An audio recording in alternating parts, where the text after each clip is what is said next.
In Antarctica, a group of scientists are drilling the ice to get coarse samples. As the drill goes down, the ice starts to crack under their camp and soon the drill starts to sink. Jason almost falls into the hole too, but Jack and Frank catch him just in time. Then Jack risks jumping over the crack to retrieve the samples, and when he jumps back, the ice breaks under his feet and he falls. Thankfully, he manages to use an axe to hold on and his friends bring him back up to watch how the entire ice shelf is breaking. Sometime later, Jack attends the UN Conference on Global Warming in New Delhi to tell all the world leaders that the Earth will go through a new ice age, which will freeze everything on the planet. When the politicians ask how much time is left, Jack explains that it may take some centuries, but if they don't stop using fossil fuels soon, their grandchildren will face the consequences. Unfortunately, the politicians point out this would cost lots of money and call Jack's speech sensationalist claims. Outside the building, people are protesting against climate change and a reporter comments on the snow, which never happened in this area before and is sending the city into chaos. After the conference, Jack meets Terry, who works for the National Oceanic and Atmospheric Administration. Terry agrees with Jack's points and they leave together to share theories. A few days later at Terry's monitoring station in Scotland, an employee notices that a boy is showing a huge temperature drop, but his co-worker just thinks a strong wave must have knocked it about. When Terry comes back, they don't tell him about it. In Japan, it seems to be a normal rainy day when suddenly, huge hailstones start falling from the sky, destroying vehicles and buildings and even killing a few people. In the USA, reports about Hurricane Noelani have taken weather experts by surprise. This is the strongest hurricane ever recorded and is killing hundreds of people.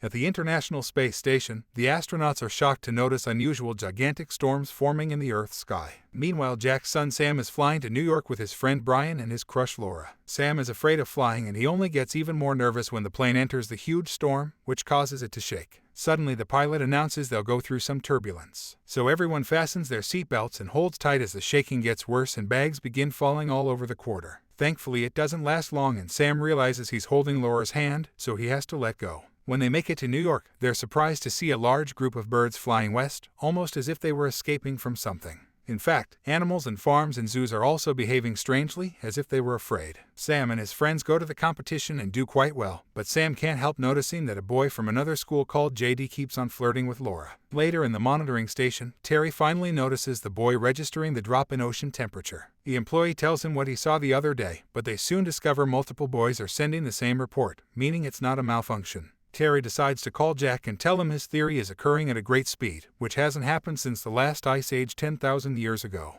The only forecast model capable of plotting this scenario is Jack's. While newscasts inform that Hurricane Noelani is getting worse and the Coast Guard closed the beaches, a technician in a weather monitoring center in California is getting busy with his girlfriend instead of working. She suddenly hears a noise and gets scared, but it turns out to be the janitor. At that moment, the phone rings and the technician gets a distress call from a reporter in Leh, who reveals that it's raining hailstones the size of golf balls. The technician checks the TV and learns that a tornado is starting to form in Leh, so he calls his boss to warn him. The man goes outside and discovers the tornado is bigger than average. Back to Jack, he and his coworkers watch the reports of the news helicopters, which are filming how several tornadoes are forming very quickly around Leh and destroying everything in their path. People panic and try to get away, but even large vehicles are blown away and soon buildings start to crumble too. The Weather Monitoring Center is also hit and barely gets to stand on the ruins afterward. Soon the president orders the suspension of all air traffic, but 2 planes don't get back in time and crash in the Midwest. An emergency meeting is conducted at the Office of Global Change in Washington, D.C., and they share reports of strange and violent weather from all over the world.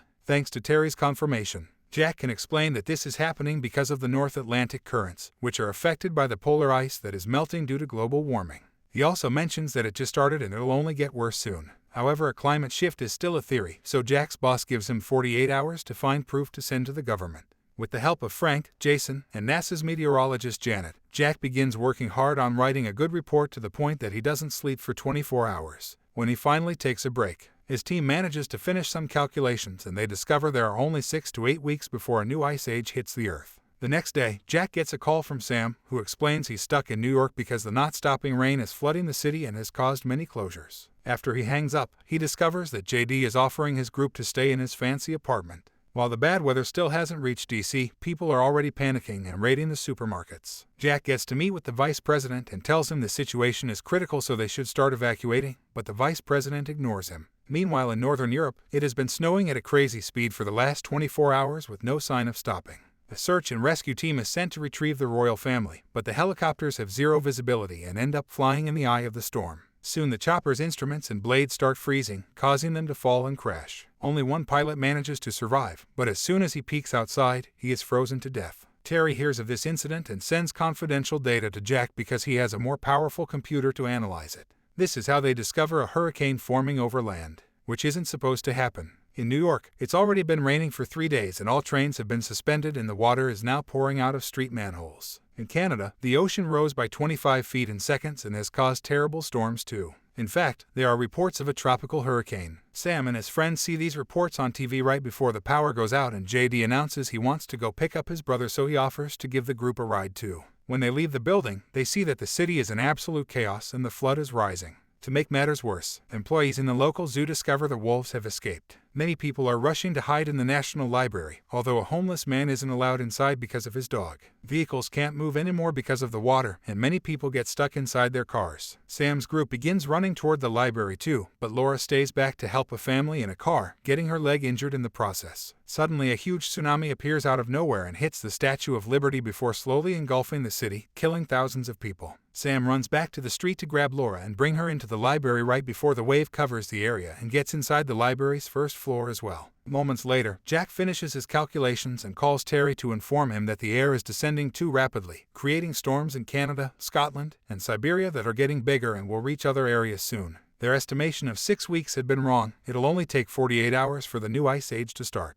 There's nothing they can do to stop it, they can only try to save lives. At that moment, Jack gets an alert of what's happening in New York and rushes to meet with his wife Lucy. In New York, all the survivors, including the dog, are trying to get comfortable in the library. Nobody has service on their phones, so Sam looks for a payphone. He ends up descending into a flooded floor to find it and immediately calls his parents to tell them he's fine. Jack informs him of what's actually going on, asking his son to stay inside because the storm will get worse and everyone outside will freeze to death. The water on this floor gets higher by the second and the flood reaches the ceiling, ending the call. For a second, Laura thinks Sam has drowned, but fortunately he manages to swim out. Then Laura searches for dry clothes for Sam and hugs him to share her body heat. Moments later, everyone starts hearing a strange noise and when they look outside, they're shocked to see a cargo ship sailing through the flooded streets, crushing the vehicles under it. Meanwhile, Jack decides he'll go to New York to save his son regardless of the danger. His boss knows he can't stop him, but first he asks him to try with the government again because this time they have a meeting with the president himself. During the meeting, Jack makes an impressive presentation and suggests that people in the north should go as south as possible, perhaps even to Mexico. The vice president again disapproves of everything Jack says, but this time he's quickly scolded by the president's team for not having paid attention to this when he should have. To make the plan easier, Jack writes a line on the USA map of all the people that can still be evacuated and explains that sadly it's too late for those far away because anyone entering that area will freeze. After Jack leaves, the vice president tries to protest against evacuation again, but the president ignores him and approves Jack's plan. Back in Terry Station, the building loses power and the team decides to drink because they don't think they'll be rescued. In New York, the library is out of power too. A homeless man notices the flood has frozen and people are using the chance to walk on the ice to head south. So the survivors in the library start getting ready to do the same. Sam tries to stop them by informing them of what Jack said, but most people ignore him and they leave anyway. Only a small group stays behind. And because the temperature is falling so fast, they have no choice but to start burning books to warm the place up. They also break the vending machines to get access to some food and use the carpets as blankets. Outside the city, people are suffering from the cold and regret having left the library. Some of them are starting to die as well. In the meantime, Mexico closes its borders because it can't handle any more American refugees. All the roads are stuck in a traffic jam, so the people start crossing the river to reach Mexico as illegal immigrants. A few hours later, the traffic finally starts moving again because the American president has reached a deal. He'll forgive all Latin American debt in exchange for opening the borders. In a hospital in D.C., Lucy is reading to one of her patients when she gets some bad news. People panicked and escaped, so there are no ambulances left. A coworker says there's a policeman with a snowplow that can help, but the patient can't be moved in anything but an ambulance. Lucy tells her coworker to leave while she stays with the child to wait for proper help. Back to Jack, he's surprised to get help from Frank and Jason to go rescue Sam. Using the science equipment made for Antarctica, they cross the frozen lands in their truck, but eventually the vehicle hits a roadblock. Now they have no choice but to continue on foot using the snowshoes and staying connected with a rope. They manage to walk consistently for a few hours, but they don't know what they're stepping on because of the snow, and at one point they walk on top of a building. The glass breaks and Frank immediately falls in, dragging the others down with him. Jack manages to stop the fall with his axe again, but the glass under him is starting to crack as well. First, Frank cuts the end of the rope to release their main supplies bag, but this isn't enough, so Frank cuts his rope as well. His friends yell for him as Frank falls to his death. Afterward, Jack and Jason put up a tent to spend the night. In the hospital, an ambulance finally arrives to pick up Lucy and the patient. At the White House, the president is also evacuated, but moments later, the vice president receives news that the president got caught in the storm and didn't make it. In the International Space Station, the astronauts see how a huge cloud is covering the planet and take some images to send to Janet. As soon as she sees them, she predicts that the Canadian storm will hit New York in an hour. At the library, Laura can't sleep, so Sam chats to her, finally admitting his feelings. Laura responds by kissing him. In the morning, the group discovers that Laura has fallen unconscious because of a fever. They look up the symptoms in a medicine book and check her leg, realizing that the cut from the other day has given her blood poisoning.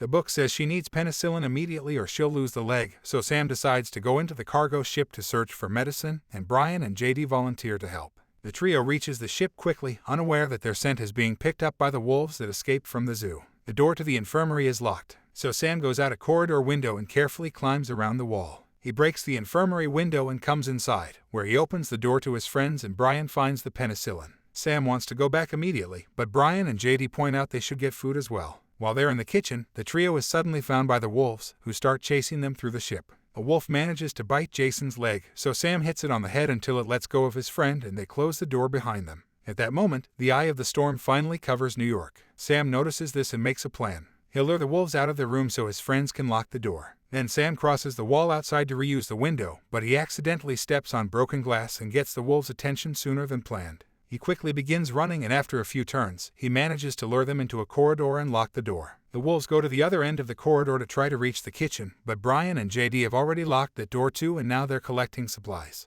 They put all the stuff in a wounded JD on a boat and drag it out of the ship at the same time that the buildings around them start freezing and falling.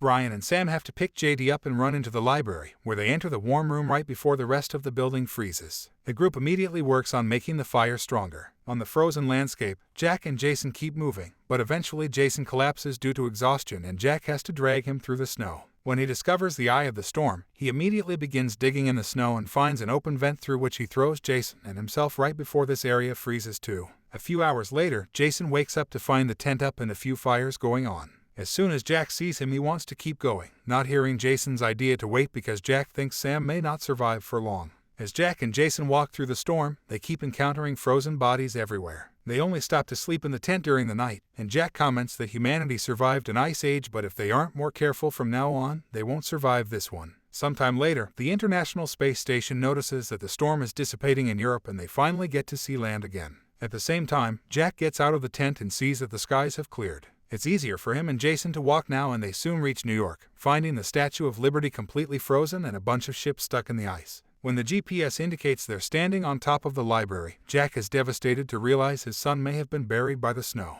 Refusing to give up, the duo manages to find an opening in the snow and enter the building through a window. As they look around, they start to lose hope, but eventually they see light under a door and open it to find the group alive, and well, even Laura is feeling better. Sam and Jack quickly reunite with a warm hug. Sometime later in Mexico, the vice president has taken over as the new president, and after hearing about the survivors in the library, he announces on TV that he was wrong and that he will be initiating a major rescue operation to retrieve people stuck in the northern states. Soon the helicopters reach New York and take the group away, including the dog. They also found many survivors in the other buildings. In the International Space Station, the astronauts watch the Earth and notice that it is the clearest air they've ever seen. Make sure to subscribe and turn on notifications so you can watch more videos like this. Thanks for watching.